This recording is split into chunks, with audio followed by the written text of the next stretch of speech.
A paz do Senhor, irmãos. Aqui é o irmão João de Deus, mais um vídeo aqui para o canal, que o Senhor tem falado no meu coração, sobre as questões que têm acontecido no mundo e o engano que a igreja tem passado através das mentiras, das pregações, do engano, dos espíritos enganadores. O Deus desse século tem cegado a humanidade e aqueles que deveriam pregar o evangelho não estão pregando o evangelho verdadeiro. A palavra de Deus diz que se aquele que não pregar, se pregar um evangelho diferente do que está nas escrituras, seja amaldiçoado. E nós sabemos que o evangelho que está sendo pregado é um evangelho que não condiz com a cruz de Cristo. Irmãos, evangelho é cruz, como diz um amigo meu, é MMA o dia todo, vale tudo o dia todo. É lutando com o leão e o urso todo dia, para que nós possamos chegar e cumprir, chegar ao alvo, no qual é Jesus Cristo para a nossa vida eterna.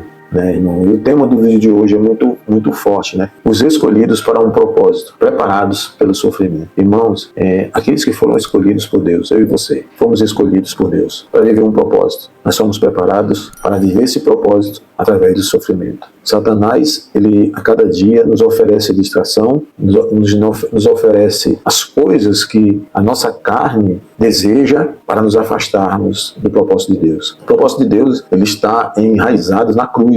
É ilusão minha e sua achar que nós seremos ricos porque o Senhor vai nos enriquecer. O Senhor está prometendo riquezas, honra, glória. A distorção da palavra de Deus, ela está descarada dia após dia em cima dos púlpitos. Cadê o evangelho da salvação? O evangelho é um só, o Senhor não muda. O evangelho não mudou, continua sendo o mesmo. O que aconteceu com o evangelho? Homens, para atrair pessoas para dentro das suas igrejas, das suas congregações, criaram em cima da palavra de Deus distorções essas que eles procuram base bíblica para que eles possam ter argumento. Não existe argumentos a não ser falsos argumentos, assim como esses homens são falsos profetas. Porque o falso profeta, irmão, não é aquele que erra a profecia. O falso profeta é aquele que prega com a intenção de ganhar dinheiro, de ganhar fama, de receber a glória que pertence a Deus. Se você olhar o profeta Balaão, você vai entender, irmão? Então, os escolhidos de Deus,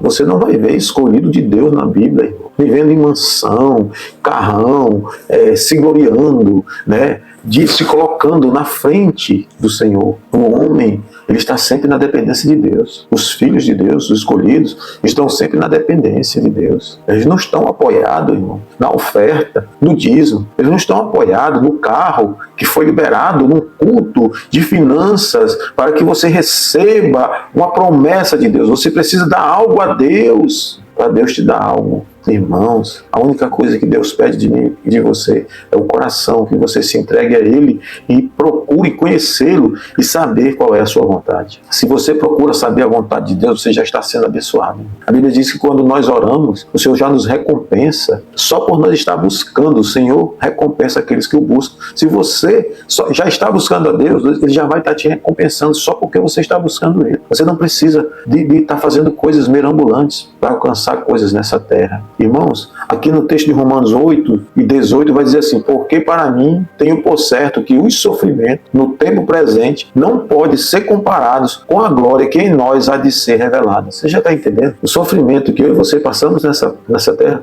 não se compara com a glória que está preparada na vida eterna, irmão. Não se compara. Irmãos, se você pegar ali o rico, a parábola do rico e do mendigo Lázaro, você vai ver quem foi, onde foi que cada um terminou. O rico viveu a vida toda no bem bom, no conforto, do luxo, sem sofrimento, sem preocupação, sem tristeza, sem chororô, sem nada. Por quê? Porque ele tinha dinheiro, tanto dinheiro, que ele não se lembrava nem que tinha céu e inferno. Não se lembrava nem que existia Deus. Você entende que o sofrimento do escolhido só leva o escolhido para perto de Deus? Você já parou para pensar que Deus, quando Ele quer te atrair, Ele leva você a passar por um processo de uma dificuldade? Muitas das vezes é uma enfermidade. Muitas das vezes é as finanças que somem de uma hora para outra. Os amigos desaparecem. Você está trabalhando, você perde o emprego. Passa dias procurando emprego e não consegue.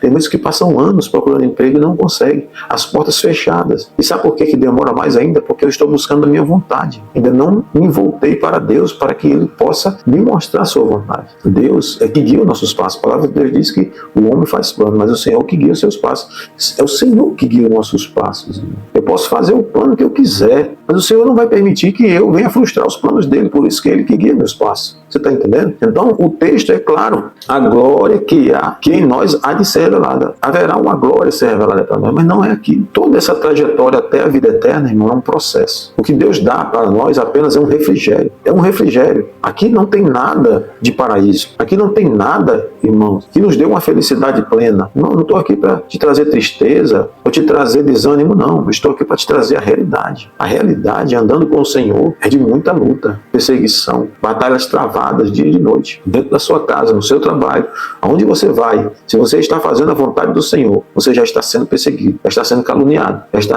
tendo levante contra a sua vida, só porque você está fazendo a vontade de Deus. Se tiver tudo bem, irmão, não está acontecendo nada, se você está sentindo uma tranquilidade e uma paz, tem alguma coisa errada, irmão. Tem alguma coisa errada, porque o Evangelho é confronto com o mundo, é confronto com o mundo. É essa mensagem que eu estou pregando aqui, é a mensagem que está confrontando você. Não é a mensagem que vai acariciar a sua carne e aumentar o seu ego, para que você tenha que ter soberba sobre os outros e aumentar o seu orgulho, porque você está achando que é melhor do que os outros, porque Deus te abençoou. E tem muitas pessoas enganadas achando, meu irmão, que porque está bem financeiramente, Deus está se agradando dele. Irmão, isso é um engano. Quem foi que falou para você que a régua financeira é a régua que mostra que Deus está se agradando de você? Quantos ímpios não tem nesse mundo aí, fazendo o que é mal, o que é ruim, e são bilionários, milionários? Isso não significa que Deus está com eles, não, irmãos. Esses homens, eles ganham dinheiro de muitas formas, e usam muita força do braço. E Deus tem propósito para tudo, porque Deus diz nas suas escrituras que até o ímpio ele fez para o dia mal. Então, tudo está dentro de um propósito. Mas o que eu quero dizer é que se você ganhar o mundo todo, você pode perder a sua alma. Porque não adianta, meu irmão, você ter tudo nessa terra e você perder a sua alma. Assim como o rico, lá na palavra do rico e do Lázaro lá. Ele perdeu a alma. Ele ganhou tudo e perdeu a alma. Quando Deus te abençoa, é para que você seja transbordante na vida de outras pessoas. Por isso que a gente não recebe. Por isso que a gente pede mal. Porque a gente está pedindo sempre para nós. Deus sempre abençoa para que outros sejam abençoados. Deus tem um propósito nas finanças que Ele entrega para mim e para você. Nas bênçãos que Ele entrega para mim e para você. Mas não é para que eu me afaste dele. Não é para que eu seja melhor do que ninguém. Mas é para que eu possa usar o que Ele me abençoou para abençoar outros. De graça recebeste, de graça dai. Se você recebeu do Senhor, então libere na vida de outras pessoas. Amém? Aqui, irmãos,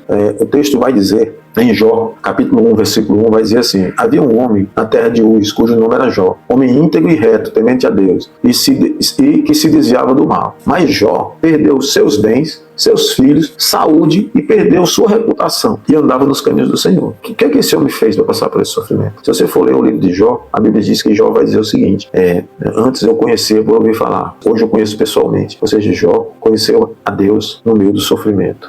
Quando Israel foi libertado do Egito, ao sair da escravidão, aquele povo entendia que pelo fato de ter saído da prisão, que significa hoje o mundo, significa o império das trevas, é quando você é transportado para o reino do Filho amado Jesus Cristo. Quando você sai, quando você é liberto do pecado, você ainda vai passar por um processo ali. O deserto de Israel é o processo que Deus faz eu e você passar como escolhidos, é o povo escolhido. O povo escolhido foi para o deserto. Jesus, sem pecado nenhum, o Filho amado em que Deus tinha prazer. Quando o Espírito Santo desce sobre ele, o lugar que ele vai é para o deserto, para preparação de um propósito. Nós sempre estamos em preparação de um propósito, e esse propósito é do Senhor, porque você e eu fomos escolhidos. Não foi nós que escolhemos o Senhor, foi Ele que escolheu nós, irmãos. Por isso que, quando Ele escolhe, eu não posso mais fazer nada. Eu não tenho mais o que fazer. Eu fui escolhido, agora eu só tenho que procurar viver. Saber qual é esse propósito. E quando eu procuro saber qual é esse propósito, o processo ele se torna mais fácil, menos árduo. Mas não significa que eu vou ter uma vida tranquila. Deus, Ele nos dá os refrigérios. Cada fase da nossa vida, Ele nos leva a um processo para que nós venhamos a subir de nível. Como uma escada. Cada degrau que a gente vai subindo se torna mais difícil e mais cansativo. Igual um corredor. Quanto mais próximo da chegada ele está, mais cansado ele está de correr. Está próximo da chegada. E essa chegada, ela levou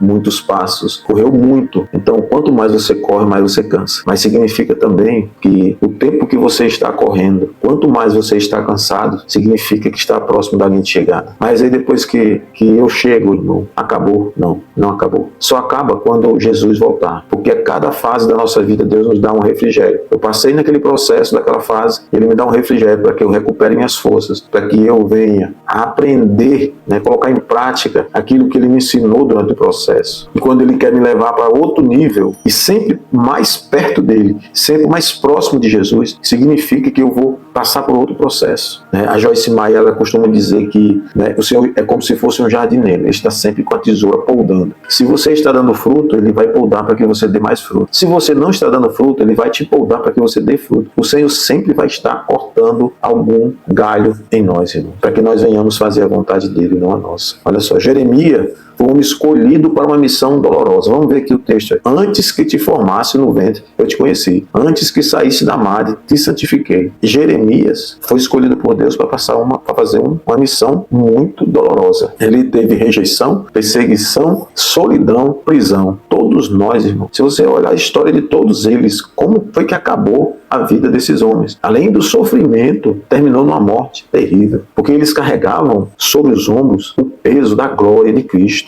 Como é que eu olho para esses homens e comparo as mensagens pregadas que tem hoje? Não bate. Deus não nos escolheu para esse mundo para viver uma vida fácil, não, irmão. Se o mundo está te aplaudindo, se o mundo te aceita, é porque você está longe do verdadeiro evangelho. Você está longe do verdadeiro evangelho. Você não está andando conforme o evangelho de Cristo. O evangelho de Cristo irmão, confronto com o mundo. O mundo não entende, mas para nós é poder de Deus. E eu e você temos que estar alerta e não aceitar mais viver nesse engano. Isso é um engano, irmão. Peça ao Espírito Santo que abra os seus olhos, os seus ouvidos, o seu entendimento. Leia a Bíblia, irmão. Esse é o nome do nosso canal, Leia a Bíblia. Quando você lê a Bíblia, o Espírito Santo lhe dá entendimento. Não se afaste um dia sequer do livro dessa lei, para que você saiba discernir, irmão. Discernir, ter entendimento, sabedoria, para que você não seja enganado. Irmãos, é um engano. Esses falsos profetas, falsos líderes, estão indo para o lago de fogo e está carregando muitos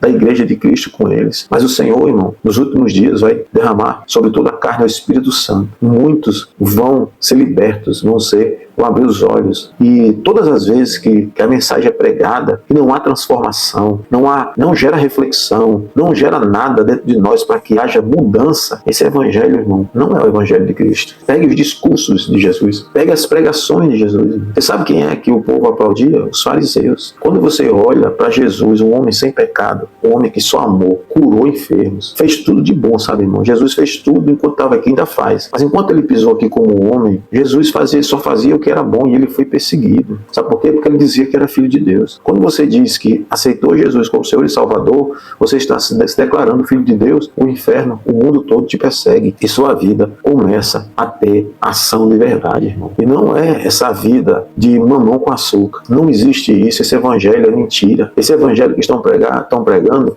é um engano para cegar o seu entendimento, para que você não entenda. Muitos serão pegos de surpresa, irmãos. Muitos, pegue ali a parábola das 10 virgens, com a lâmpada apagada. Muitos serão pegos de surpresa, achando que estão seguindo, por causa do engano, achando que estão seguindo no caminho correto, mas não estão. Estão sendo enganados, né? Ludibriados pelas falsas mensagens, as falsas promessas que Deus não prometeu. Deus não prometeu. Ele disse que se você obedecer a Ele, seguir exatamente conforme Ele falar, aí sim as bênçãos te seguirão. Você tem que seguir obedecendo. Se você obedecer conforme a voz do Senhor, teu Deus, falar, Ele vai te abençoar. Porque Ele abençoou todos. Mas até chegar, você tem que cumprir um propósito dEle. O propósito de José era cumprir um propósito de Deus. Não era um propósito de José. Não era um sonho de José. José não escolheu ser governador. José não escolheu nada daquilo. Foi Deus que escolheu ele e fez ele passar por tudo aquilo para cumprir um propósito dele, do Senhor, e não de José. O propósito não era de José, era do Senhor, de salvar todo o Egito da fome. Egito e todos aqueles que estavam na dependência do Egito, né? Por isso, o Senhor levou José até lá. O propósito de José era esse. Mas olha, José foi governador. Quando a gente diz, Deus vai te fazer um homem vitorioso, Deus vai te fazer assentar no meio dos príncipes. Vai, isso é verdade. Mas você está preparado para caminhar a trajetória até esse trono no meio dos príncipes, até essa cadeira no meio dos príncipes, você está preparado. Porque aquele que está dizendo que Deus vai te assentar no meio dos príncipes, ele não está te dizendo que você vai passar por um grande sofrimento, uma grande batalha e perseguição, um grande processo. Vai te mastigar, vai te quebrar tudo, mas você vai chegar lá. Mas antes você vai ter que passar. Eles pregam, quando não é mentira, eles pregam uma falsa verdade, ou então uma meia verdade. Não contam a verdade por completo. Para quê? Para que você se anime. E aí vem as lutas e você não entende. Poxa, mas Deus falou que ia sim, mas o que foi que te falou? Que ele só ia piscar o dedo, estalar o dedo e você já ia estar sentado no meio dos príncipes. Irmãos, não é trazendo desânimo, é trazendo a realidade. É a realidade para que eu e você venhamos acordar. Jesus está às portas, irmão. E meus olhos estão voltados para onde? Seus olhos estão voltados para onde? Acorde, meu irmão. Acorde, minha irmã. Antes que seja tarde. Leia a Bíblia. Leia as Escrituras. Leia as Escrituras. Não se baseie em pregações fundadas por homens, em pregações que foram feitas para enganar e para enriquecimento. A teologia da prosperidade. Irmãos, até aqui que o Senhor me deu permissão, eu quero te agradecer por você estar nos acompanhando. Deixe seu like, compartilhe, se inscreva aí no canal, deixe seu comentário aí sobre aquilo que você deseja que a gente venha trazer aqui, mas aqui você não vai achar a mensagem enganosa. Aqui você vai ouvir o verdadeiro evangelho. E que Deus abra seus olhos, Deus abra seus ouvidos, que dê entendimento daquilo que você não está tendo. Se você está, pergunte a Ele, busque a Ele. Senhor, eu estou sendo enganado. Senhor, eu estou andando no caminho certo. Será que eu estou seguindo dentro da tua vontade? Senhor, eu quero andar na tua vontade, me coloco dentro dela. E você vai ver que as coisas vão começar a ficar tudo de cabeça para baixo. E você vai ver que não era nada daquilo que você pensava. Eu estou dizendo que o propósito dele está em primeiro lugar. E não o meu propósito, é o dele. Ele vai cumprir o propósito dele. E para isso, nem que ele precise te pregar numa cruz para cumprir o propósito dele, ele vai te colocar. Nós só precisamos procurar entender qual é a sua vontade, porque é plena, perfeita e agradável. Deus te abençoe, abençoe sua casa, sua família, em nome de Jesus. Até o próximo vídeo.